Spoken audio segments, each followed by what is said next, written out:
జై బాల ఉగ్ర నరసింహస్వామి కృపాకటాక్షర ప్రాప్తిరస్తు. రేపు ఆదివారం అమావాస్య. చాలా సంవత్సరాలకు ఒకసారి ఇలా కలిసి వస్తుంది.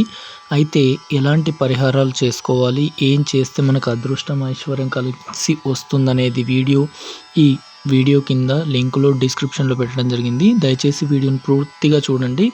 చూసి అలానే మీరు ఆ పరిహారాలు పాటించడం వల్ల మీకున్న సమస్యల నుండి స్వామివారు అనుగ్రహిస్తారని ఆదేశించబడింది. అందుకని మీకు భక్తులందరికీ, ఎర్రవరం భక్తులందరికీ కాకుండా సమస్త లోక భక్తులందరూ చూసి పాటిస్తారని చెప్పి ఆశిస్తున్నాము.